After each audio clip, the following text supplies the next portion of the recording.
Hello dear students, आजचा video खूप जास्त महत्त्वाचा आहे, स्पेशली त्या स्टुडंटसाठी की जे कॉम्पिटिटिव्ह एक्झामची प्रिपरेशन करत आहेत आणि त्यासाठी मोठ्या मोठ्या कोचिंगमध्ये त्यांनी ॲडमिशन घेतलेलं आहे आणि त्यासाठी लाखो रुपये खर्च करतात. तुमचे हे लाखो रुपये आजच्या व्हिडिओच्या द्वारे मी तुमचे वाचवणार आहे. कसं ते डिटेल सांगते.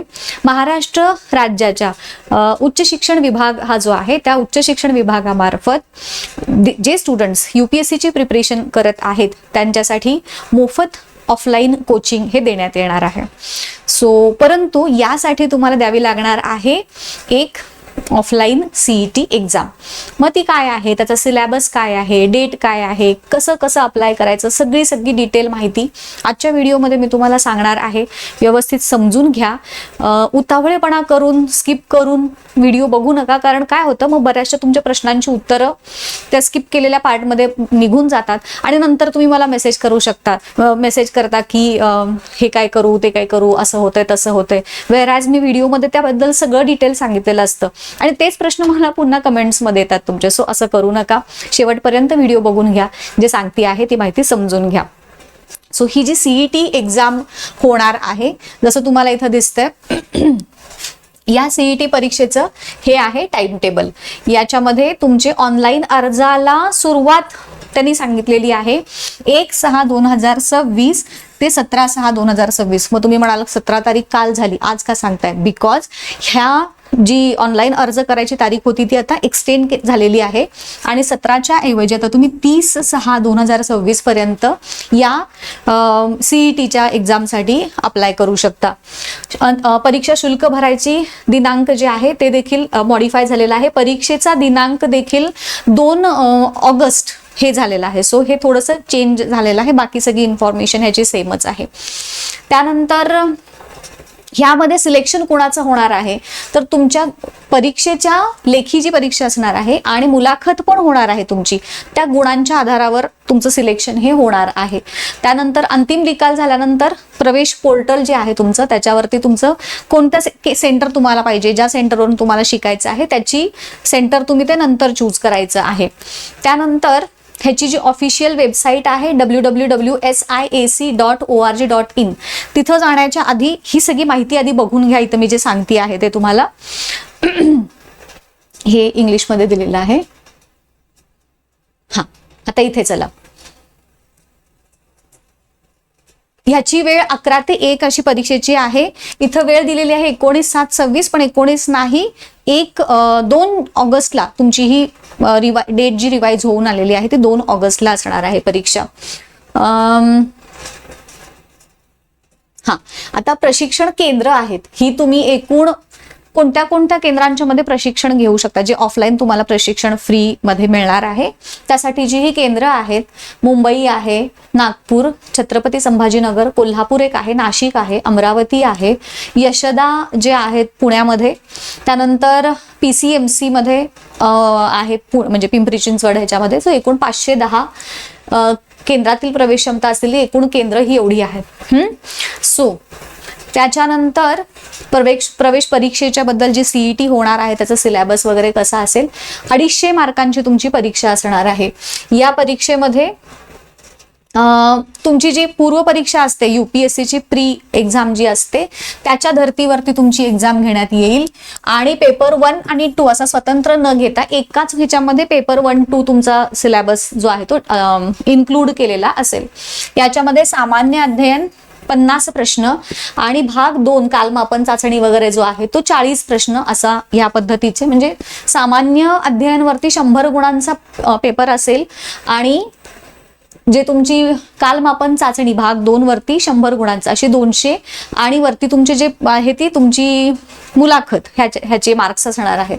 सेक्शन 1 मध्ये जे तुमचे प्रश्न आहेत, हिंदी इंग्लिश दोन्हीपैकी कुठलंही एक माध्यम तुम्ही चूज करू शकता. सकाळी 11 ते 1 वाजेपर्यंत तुम्हाला परीक्षा असणार आहे. वस्तुनिष्ठ प्रकारची परीक्षा असणार आहे. ऑब्जेक्टिव्ह निगेटिव्ह मार्किंग असणार आहे 1/3. एक चुकला की 1/3 तुमचा मार्क कमी होणार ह्या पद्धतीनं.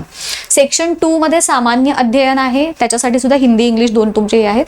आणि प्रवेश जी मुलाखत होणार आहे त्यासाठी तुमचे मगाशी मी जसं म्हटलं 50 मार्क असणार आहेत.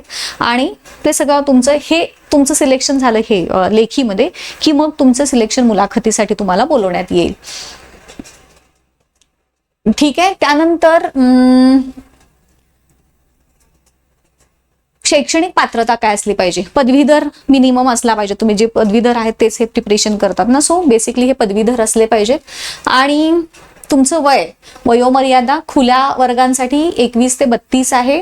इतर मागासवर्गीय वगैरे जे आहेत त्यांच्यासाठी 21 ते 35 आहे. अनुसूचित जाती जमातीसाठी 21 ते 37 आहे. आणि दिव्यांगांसाठी 21 ते 45 असं वयोमर्यादा आहे. आता तुम्ही हे ऑब्व्हियसली महाराष्ट्राचे अधिवासी असले पाहिजेत. यासाठी वसतिगृह व्यवस्था आणि हे जे आहेत हे मोफत किंवा सशुल्क दोन्ही पद्धतीनं तुम्हाला हे वसतिगृहाची देखील अरेंजमेंट तुम्हाला करून देण्यात येईल. त्यानंतर प्रवेश शुल्क जे आहे ते 600 रुपये असणार आहे. मागासवर्गांसाठी 400 रुपये प्रवेश शुल्क असणार आहे. ऑनलाईन पद्धतीनं भरायचं आहे, त्यामुळे काही प्रश्न नाही. आता ह्या सगळ्या महत्त्वाच्या सूचना दिलेल्या आहेत.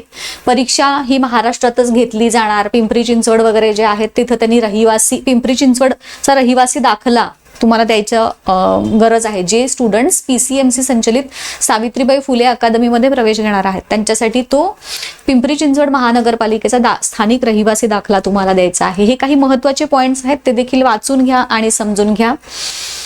आता ह्यासाठी तुम्हाला डॉक्युमेंट्स कुठली लागतील? सगळ्यात पहिलं म्हणजे तुमची विद्यापीठाची पदवीची गुणपत्रिका किंवा पदवीचं प्रमाणपत्र सर्टिफिकेट तुम्हाला लागेल. जात प्रमाणपत्र आणि जात वैधता प्रमाणपत्र लागेल. मूळ TC लागेल, तुमचं मूळ ओरिजिनल TC लागेल किंवा लिव्हिंग सर्टिफिकेट लागेल. डोमासाईल सर्टिफिकेट लागेल. नॉन क्रीमी लेअर प्रमाणपत्र हे 31 मार्च 2026 पर्यंतचं वैध असणारं हवंय. तुमचा वास्तव्याचा पुरावा हवाय. आणि वैद्यकीय दृष्ट्या सक्षम असलेल्याचे प्रमाणपत्र देखील लागणार आहे. आणि ह्यापैकी कुठलेही डॉक्युमेंट तुमच्याकडे नसेल तर तुमचा अर्ज हा बाद केला जाणार आहे. बाकी ज्या सुविधा आहेत त्या तुम्हाला संकेतस्थळावरती डिटेल मिळतील. आता ह्या जे आहेत ही केंद्र म्हणजे ह्याची जी माहिती तुम्हाला मिळेल ह्या सगळ्यांचे मोबाईल नंबर्स आणि कॉन्टॅक्ट नंबर्स इथं दिलेले आहेत आणि त्यांचे मेल ID पण दिलेले आहेत. मुंबईचे हे दिलेले आहेत, नागपूर, प्रत्येक जी सेंटर्स आपण आता बघितली त्या प्रत्येक सेंटरवरचे मोबाईल नंबर्स हे इथं दिलेले आहेत. तुम्ही त्या नंबरवरती कॉन्टॅक्ट करून त्याची डिटेल इन्फॉर्मेशन जर तुम्हाला अजून काही हवी असेल तर काही क्वेश्चन्स असतील तर तिथे तुम्ही विचारू शकता. त्यानंतर अजून एक महत्त्वाचं म्हणजे तुम्ही जर प्रिपरेशन करत असाल तर तुम्ही 2027 ची परीक्षा देणं हे बंधनकारक आहे. तुम्ही नुसतंच कोर्स लावलाय, सिलेक्शन पण झालं तुमचं, नुसताच कोर्स लावलाय, परंतु तुम्ही 2027 ची जर परीक्षा दिली नाही तर मग तुमचं हे बाद होईल. ठीक आहे. तुमच्याकडून विद्यावेतन जे तुमचं आहे ते वसूल करणं, तुमची फी वसूल करणं लक्षात घ्या जर तुम्ही परीक्षा दिली नाही तर. ठीक आहे. ही सगळी बेसिक माहिती झाली. ओके. सो आय होप तुमच्या सगळ्या प्रश्नांची उत्तरं related to this exam clear झाले असतील. याची जी वेबसाईट आहे त्या वेबसाईटची लिंक मी डिस्क्रिप्शनमध्ये देते, तिथे जाऊन व्हिजिट करा, शांतपणे वाचून घ्या जी काही सगळी माहिती आहे ती. आणि जे स्टुडंट्स ह्याच्यासाठी इलिजिबल आहेत, कारण खूप म्हणजे बऱ्याच मुलांचं स्वप्न असतं की अशा कॉम्पिटिटिव्ह एक्झाम्स द्याव्यात, परंतु बऱ्याच मुलांना आर्थिकदृष्ट्या परवडत नाही म्हणून त्यांना ते तिथपर्यंत पोहोचता येत नाही. तर ह्या विद्यार्थ्यांच्यासाठी ही सुवर्ण संधी आहे आणि त्यांच्यापर्यंत ही माहिती पोहोचवायला मात्र विसरू नका बिलकुल. थँक्यू.